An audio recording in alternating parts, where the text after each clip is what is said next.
Hello everyone, welcome to my channel. नमस्कार, माझ्या चॅनलमध्ये आपले स्वागत आहे. So today we are going to learn simple present tense. आज आपण शिकणार आहोत साधा वर्तमान काळ. We are going to first learn the uses of the tense, followed by sentence structure, and then how to practice. So आधी आपण सुरुवात करणार आहोत की ह्या टेन्सचा वापर कुठे होतो, त्याच्यानंतर आपण बघणार आहोत वाक्यरचना आणि शेवटी पाहणार आहोत की सराव कसा करावा. So let's begin. सुरू करूया. सो आधी पाहूयात आपण वापर कुठे करायचा. हे वाक्य पहा. शी ओनली ईट्स फिश. शी ओनली ईट्स फिश. ती फक्त मासे खाते. Second sentence. They only watch Marathi movies. They only watch Marathi movies. ते फक्त मराठी चित्रपट बघतात. या दोन्ही वाक्यातनं काय लक्षात येतं की या दोन्ही पण सवयी आहेत. सवयीप्रमाणेच या गोष्टी घडत आहेत किंवा नेहमी घडतात. सो सगळ्यात पहिला यूज होतो आपल्या सिंपल प्रेझेंट टेन्सचा फॉर हॅबिट्स किंवा सवयी सांगण्यासाठी, स्वतःच्या किंवा इतरांच्या. Next sentence. We catch the bus every morning. We catch the bus every morning. आम्ही रोज सकाळी बस पकडतो. Second sentence. He goes to temple every Saturday. He goes to temple every Saturday. तो दर शनिवारी मंदिरात जातो. आता ह्या दोन्ही सेंटेन्सेस मध्ये काय लक्षात येतं की ह्या गोष्टी नित्यनेमाने घडतात. बस पकडण्याची क्रिया ही रोज सकाळी होते आणि मंदिरात जाण्याची क्रिया ही दर शनिवारी होते. सो ज्या आपल्या रिपीटेड ऍक्शन्स असतात, ज्या नेहमी होत असतात, ते सुद्धा आपण सिंपल प्रेझेंट टेन्स मध्ये सांगतो. हे सेंटेन्स पहा. Water freezes at 0 degrees. Water freezes at 0 degrees म्हणजेच काय, तर पाणी 0 अंशावर गोठते. हे वाक्य पहा. हनी बीज मेक हनी. हनी बीज मेक हनी. मधमाशा मध बनवतात. हे दोन्ही वाक्य कसे आहेत, खरी आहेत आणि तथ्य आहे, सत्य आहे. पाणी 0 डिग्रीज वरती गोठतच गोठतं, कुठेही असून द्या आपण. हनी बीज म्हणजेच मधमाशा मध बनवतातच, हे त्यांचं कामच आहे. हे सगळे सत्य आहेत, हे सगळे तथ्य आहेत. सो असे सगळे मोस्टली जे सायंटिफिक फॅक्ट्स असतात ते सगळे सुद्धा आपण सिंपल प्रेझेंट टेन्स मध्येच मांडतो. So for facts and truth. हे वाक्य पहा. Lock the door at night. Lock the door at night. रात्री दरवाजा बंद करा. आणि हे पहा. Go straight and take right. Go straight and take right. सरळ जा व उजवीकडे वळा. So lock the door at night मध्ये आपण काय बघतोय, तर एक सूचना दिली जाते आहे की रात्री झोपताना दरवाजा बंद करा.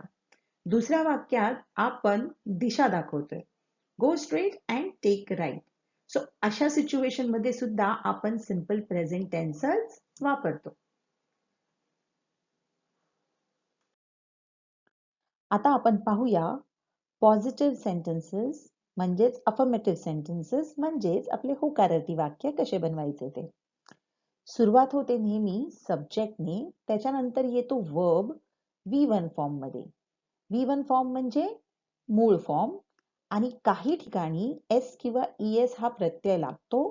त्याच्यानंतर येतं आपलं ऑब्जेक्ट. सो आपण पाहूया हा प्रत्यय जो आहे तो कुठे लागणार. सब्जेक्ट जेव्हा आपला IUV डे असतो तेव्हा आपण V1 यूज करतो. इथे प्रत्यय लावायची गरज पडत नाही. पण आपला सब्जेक्ट जेव्हा ही शी इट नेम असतो तेव्हा एस किंवा ES प्रत्यय लावण्याची गरज पडते. सो आता पहा IUV डे. इथे ऍज पर द रूल आपल्याला क्रियापदाचं मूळ स्वरूपच वापरायचं आहे.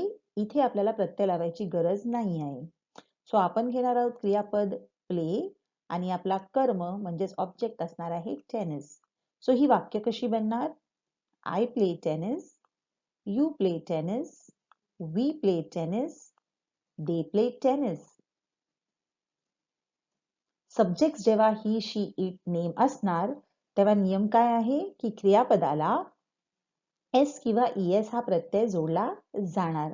आपला वर्ब प्ले आहे तर त्याचा बनणार आहे प्लेज आणि आपलं ऑब्जेक्ट आहे टेनिस. सो आपले सेंटेन्सेस कसे बनणार इथे? He plays tennis, she plays tennis, it plays tennis, Priya plays tennis. So आपल्याला लक्षात काय ठेवायचं आहे की सब्जेक्ट कुठला आहे, त्या सब्जेक्ट प्रमाणेच क्रियापद ठरते की तिकडे प्रत्यय लागणार किंवा नाही लागणार. त्यामुळे काय करायचं ना, कुठलाही सब्जेक्ट कितीही डिफिकल्ट असेल त्याला नेहमी सर्वनाम मध्ये कन्वर्ट करायचं, म्हणजेच प्रोनाउन्स मध्ये. सो उदाहरण, प्रिया हे नाव आहे, सो तिचं सर्वनाम काय होणार? शी. आणि शीचा नियम आपल्याला माहिती आहे की प्रत्यय लागणार. काही उदाहरणे पाहूया अजून. आधी उदाहरणे पाहूया आपण subject I you we they बरोबर. फर्स्ट सेंटेन्स पहा, I eat vegetables. I eat vegetables. मी भाजी खाते. बाजूला आहे आय ईट्स व्हेजिटेबल्स. आता नियमाप्रमाणे कसं आहे, सब्जेक्ट आय आहे तर क्रियापद ईट येतंय आणि क्रियापदाला प्रत्यय जोडला जाणार नाही. सो आपलं डावीकडचं सेंटेन्स बरोबर आहे, उजवीकडचं चुकीचं आहे. सेकंड सेंटेन्स आहे, you have a big house. You have a big house. तुझे मोठे घर आहे. उजवीकडे जे सेंटेन्स आहे ते पहा, you has a big house. So नियमाप्रमाणे यू बरोबर हॅव यायला पाहिजे, हॅज नाही. सो लेफ्टचं सेंटेन्स बरोबर आहे, राईटचं सेंटेन्स चुकीचं आहे. नेक्स्ट सेंटेन्स पहा, we speak English. We speak English. उजवीकडे सेंटेन्स पहा, we speaks English.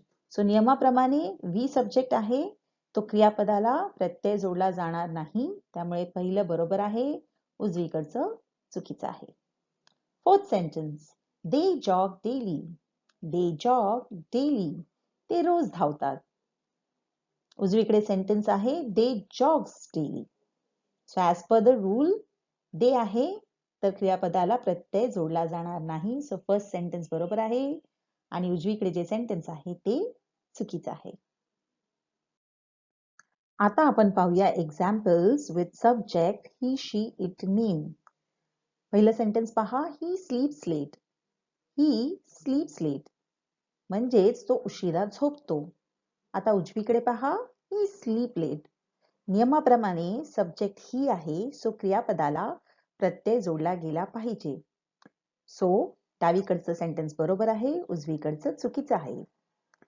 Next sentence, she cooks well. She cooks वेल.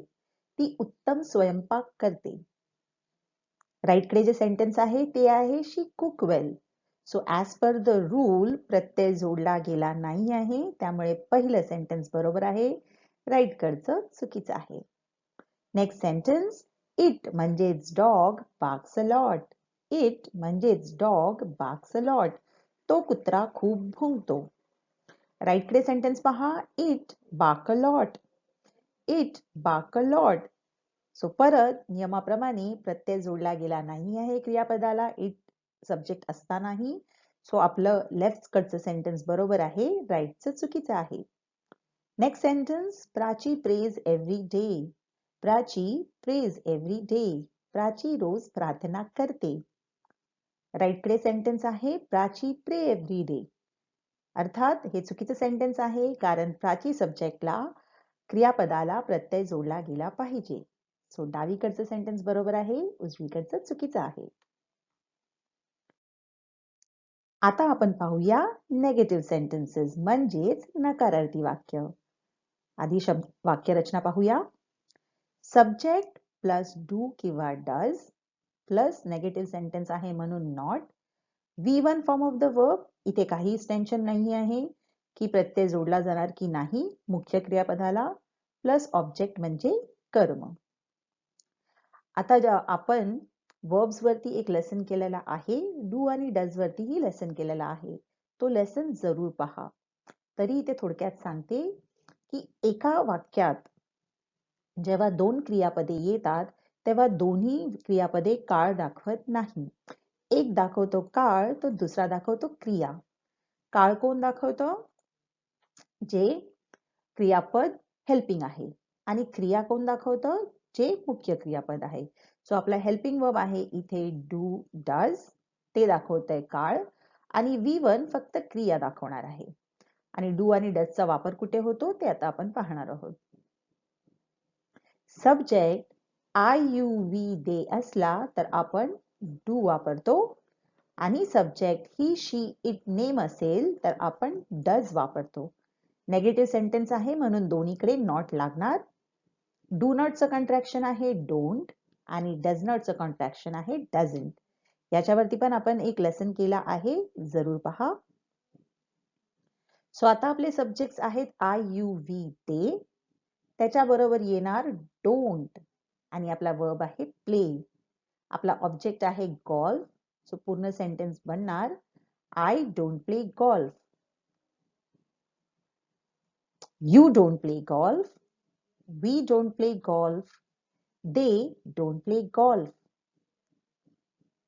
आता subjects he she it name, तिथे येणार डज नॉट, वर्ब आपला प्लेच आहे, ऑब्जेक्ट आहे गोल्फ. सो सेंटेन्स कसं बनणार? He doesn't play golf, she doesn't play golf, it doesn't play golf, Priya doesn't play golf. So आपल्याला काय लक्षात ठेवायचं आहे? IUV दे बरोबर डू येतं, ही शी इट नेम बरोबर डज येतं, आणि डू किंवा डज सेंटेन्स मध्ये असेल तर मुख्य क्रियापदाला प्रत्यय जोडला जात नाही. अजून काही उदाहरणे पाहूया. सो आधी आपण एक्झाम्पल्स पाहूया IUV दे सब्जेक्ट्स बरोबर. आपलं फर्स्ट सेंटेन्स आहे I don't eat vegetables. I don't eat vegetables, मी भाजी खात नाही. राईटला सेंटेन्स आहे आय डोंट ईट व्हेजिटेबल्स. आपल्याला माहिती आहे आय बरोबर मुख्य क्रियापदाला प्रत्यय लागत नाही. पहिलं सेंटेन्स बरोबर आहे, दुसरं चुकीचं आहे. Second sentence you don't have a big house. You don't have a big house, तुझ्याकडे मोठे घर नाही. राईटला सेंटेन्स आहे you don't has a big house. आपल्याला माहिती आहे यू बरोबर हॅव येतो, हॅज नाही. सो लेफ्टचं सेंटेन्स करेक्ट आहे, राईटचं चुकीचं आहे. Next sentence we don't speak English. We don't speak English, आम्ही इंग्रजी बोलत नाही. राईटला सेंटेन्स आहे वी डोंट स्पीक्स इंग्लिश. लेफ्टचं बरोबर आहे, राईटचं चुकीचं आहे, कारण वी बरोबर मुख्य क्रियापदाला प्रत्यय लागत नाही. Next sentence they don't jog daily. They don't jog daily, ते रोज धावत नाही. राईटला सेंटेन्स आहे they don't jog daily. Of course लेफ्टचं बरोबर आहे, राईटचं चुकीचं आहे, कारण दे सब्जेक्ट बरोबर मुख्य क्रियापदाला प्रत्यय लागत नाही. आता आपण पाहूया अजून उदाहरणे. Subject he she it name बरोबर, त्याच्याबरोबर नेहमी येतो does.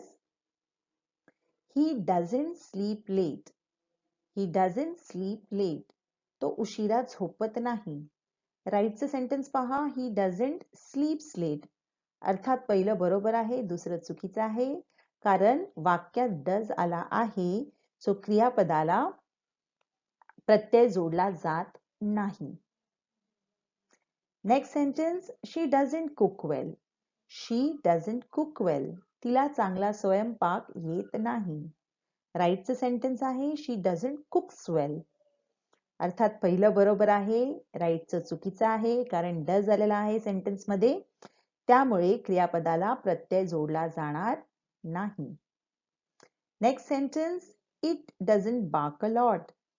It doesn't bark a lot, उजवीकडे आहे it doesn't barks a lot. लेफ्टचं सेंटेन्स करेक्ट आहे, राईटचं चुकीचं आहे. Next sentence Prachi doesn't pray every day. Prachi doesn't pray every day, Prachi रोज प्रार्थना करत नाही. राईटचं सेंटेन्स आहे Prachi doesn't prays every day. अर्थात लेफ्टचं बरोबर आहे, राईटचं चुकीचं आहे. हा टेन्स खरं तर खूपच सोपा आहे, पण बऱ्याच वेळेला आपली मिस्टेक्स फक्त ह्याच्याच मुळे होते की आपल्याला डू कधी वापरायचा आणि डज कधी वापरायचा माहिती नाही. त्याशिवाय डज आल्यानंतर मुख्य क्रियापदाचं काय स्वरूप असतं हे लक्षात येत नाही. पण आता आपण नियम शिकून घेतलेले आहेत, त्यामुळे आपल्या आता या चुका व्हायला नाही हव्यात. आता आपण पाहूया क्वेश्चन किंवा इंटरोगेटिव्ह सेंटेन्सेस कसे बनणार, म्हणजेच आपली प्रश्नार्थी वाक्य. प्रश्नार्थी वाक्य नेहमीच डू किंवा डजने सुरू होणार. त्याच्यानंतर येणार सब्जेक्ट, मग येणार V1 वर्ब आणि त्याच्यानंतर येणार ऑब्जेक्ट. आपण आत्ताच पाहिलं की नेगेटिव्ह सेंटेन्सेस मध्ये डज असेल तर क्रियापद जे आहे ते मूळ स्वरूपात येतं. तिथे एस किंवा ES हा प्रत्यय जोडला जात नाही. सो आपल्या क्वेश्चन सेंटेन्सेस बरोबर सुद्धा तोच नियम आहे. डू आणि डज असेल तर V1 फॉर्मच यूज होतो, तिथे प्रत्यय लावण्याची गरज नाही आहे. आपल्याला फक्त लक्ष द्यायचं आहे की डू कधी यूज करायचा आणि डज कधी यूज करायचा. सो आता आपल्याला माहिती आहे आय यू वी दे बरोबर डू येतो आणि ही शी इट नेम बरोबर डज येतो. सेंटेन्सची सुरुवात डू ने होणार. So do, I you we किंवा दे. आपला वर्ब आहे प्ले आणि ऑब्जेक्ट आहे चेस. सो सेंटेन्स कसे बनणार? Do I play chess? Do you play chess? Do we play chess? Do they play chess? आता subjects he she it name. So sentence सुरू होणार डजने. प्ले आपला वर्ब आहे, चेस आपला ऑब्जेक्ट आहे. So does he play chess? Does she play chess? Does it play chess? Does Priya play chess? So आपण अजून काही उदाहरणे पाहूया. आधी आपण पाहूया examples with subject I you we they. First sentence आहे do I eat vegetables? Do I eat vegetables? मी भाजी खाते का? राईटला सेंटेन्स आहे डू आय ईट्स व्हेजिटेबल्स? आता आपल्याला माहिती आहे की सब्जेक्ट जर आय आहे तर आपल्याला वर्ब मध्ये किंवा क्रियापदामध्ये प्रत्यय जोडण्याची गरज नाही आहे, त्यामुळे लेफ्टचं सेंटेन्स बरोबर आहे, राईटचं चुकीचं आहे. Next sentence do you have a big house? Do you have a big house? तुझे मोठे घर आहे का?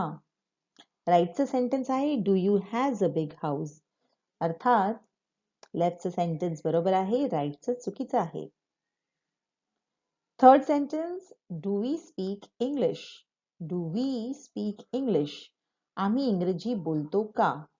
राईटचं सेंटेन्स आहे डू वी स्पीक्स इंग्लिश? आपल्याला माहिती आहे नियमाप्रमाणे वी सब्जेक्ट आहे, सो क्रियापदाला प्रत्यय जोडला जात नाही, त्यामुळे लेफ्टचं सेंटेन्स बरोबर आहे, राईटचं चुकीचं आहे. Next sentence do they jog daily? Do they jog daily? ते रोज धावतात का? राईटचं सेंटेन्स आहे डू दे जॉग्स डेली? अर्थात लेफ्टचं बरोबर आहे, राईटचं चुकीचं आहे. आता आपण पाहूया उदाहरणे with subject he she it name. Does he sleep late? Does he sleep late? तो उशिरा झोपतो का? राईटचं सेंटेन्स आहे does he sleeps late?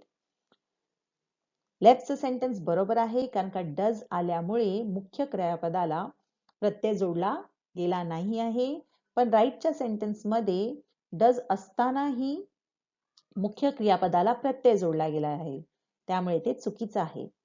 Next sentence does she cook well? Does she cook well? ती उत्तम स्वयंपाक करते का? राईटला सेंटेन्स आहे डज शी कुक्स वेल? अर्थात लेफ्टचं चुकीचं आहे. आय एम सॉरी, लेफ्टचं बरोबर आहे, राईटचं चुकीचं आहे. Next sentence does it bark a lot? Does it bark a lot? तो कुत्रा खूप भुंकतो का? राईटचं सेंटेन्स आहे does it barks a lot? अर्थात लेफ्टचं बरोबर आहे, राईटचं चुकीचं आहे. लास्ट सेंटेन्स डज प्राची प्रे एव्हरी डे? डज प्राची प्रे एव्हरी डे? प्राची रोज प्रार्थना करते का?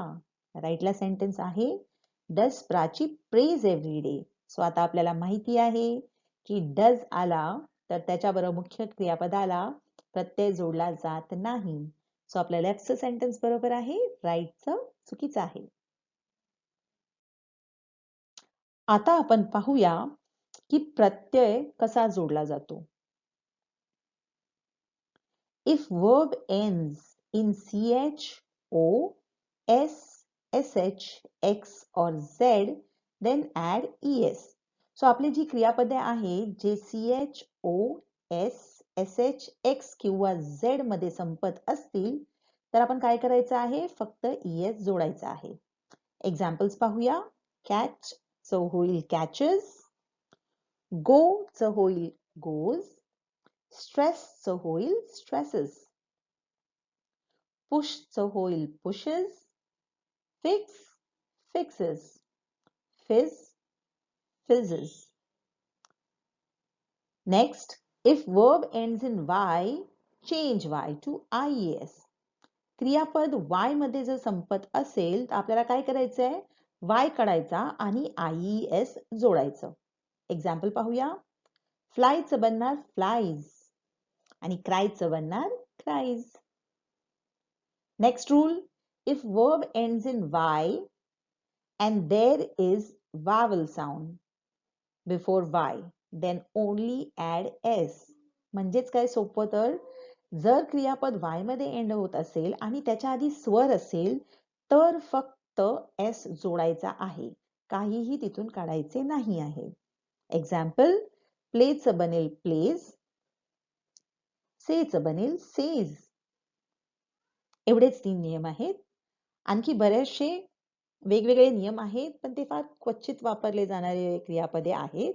आपण हे 3 जरी लक्षात ठेवले तरी खूप आहे आपल्यासाठी. All right, so it's time to summarize. आज आपण शिकलेलो आहोत सिंपल प्रेझेंट टेन्स आणि पॉझिटिव्ह, नेगेटिव्ह आणि question sentences simple present tense मध्ये कसे बनवायचे ते. सो IUV दे सब्जेक्ट असेल तर आपण फॉलो करतो sentence structure subject, verb, object. Verb जो आहे तो V1 फॉर्म मध्ये असतो. नेगेटिव्ह सेंटेन्स असेल तर subject don't plus V1 plus object आणि क्वेश्चन सेंटेन्स असेल तर क्वेश्चनची सुरुवात डू ने होते followed by subject plus V1 plus object. So आपले सेंटेन्सेस बनतात I study well, I don't study well, do I study well. आणि subject he, she, it, name असेल तर तिथे थोडासा बदल होतो. प्रत्यय एस किंवा es वर्ब बरोबर जोडला जातो. पॉझिटिव्ह सेंटेन्स असेल तर सब्जेक्ट प्लस मूळ क्रियापदाबरोबर एस किंवा es जोडला जातो प्लस ऑब्जेक्ट. नेगेटिव्ह सेंटेन्स असेल तर डझंट येतो त्या सेंटेन्स मध्ये आणि मुख्य क्रियापद V1 मध्ये येतं. So subject plus doesn't plus V1 plus object. आणि क्वेश्चन असेल तर डस ने सुरुवात होते followed by subject plus V1 plus object. So आपले sentences बनतात he studies well positive sentence, he doesn't study well negative sentence, does he study well question. आता पाहूया how to practice. सराव कसा करायचा. सोपं आहे. आता इथे मी दिलेले आहेत सब्जेक्ट्स, वर्ब आणि ऑब्जेक्ट. आपल्याला स्ट्रक्चर फॉलो करायचं आहे. सब्जेक्ट आहे आपण लेट्स से घेऊया आय बरोबर वर्ब घेतलाय ईट. ऑब्जेक्ट जोडायचं pizza every month. So I eat pizza every month. हे झालं आपलं पॉझिटिव्ह सेंटेन्स. आता नेगेटिव्ह पाहूया. सब्जेक्ट घेतला आहे ही बरोबर नेगेटिव्ह तर डझंट येणार. ऑब्जेक्ट आहे speak much with verb speak. Third sentence आपला क्वेश्चन आहे. सुरुवात करूया डझने. डज आहे तर सब्जेक्ट कुठला येणार? ही, शी, इट किंवा नेम. आपण शी घेऊया. Does she sing only Marathi songs? इथे आपण वर्ब घेतला आहे सिंग. ही एक पद्धत झाली प्रॅक्टिस करण्याची. दुसरी पद्धत आहे जी माझी फेवरेट पद्धत आहे. नेहमी आधी क्वेश्चन बनवायचा आणि मग त्याचं होकारार्थी किंवा नकारार्थी उत्तर द्यायचं. सो आपला क्वेश्चनचा structure do you speak English. त्याचं positive yes I speak English. Negative no I don't speak English. दुसरा सेंटेन्स घेऊया. Subject change. Does he speak English. उत्तर yes he speaks English. No he doesn't speak English. So अशा दोन्ही प्रकारे आपण practice करू शकतो. आपल्याला लक्षात काय ठेवायचंय या त्यांचा उपयोग कधी होतो आणि स्ट्रक्चर काय आहे. एकदा का हे झालं तर आपल्यासाठी हा टेन्स खूप सोपा आहे. हा टेन्स प्लीज बाय हार्ट करा. त्याचा योग्य वापर करा कारण आपण बरेचसे सेंटेन्सेस हे यूज करतो, स्पेशली जेव्हा आपण इंटरव्ह्यूज मध्ये जातो त्यावेळेला. सो हा टेन्स आपला बरोबर व्हायलाच हवा. सो फ्रेंड्स, तुम्हाला हा व्हिडिओ आवडला असेल तर प्लीज लाईक, शेअर आणि सबस्क्राईब करा. Happy learning. थँक्यू.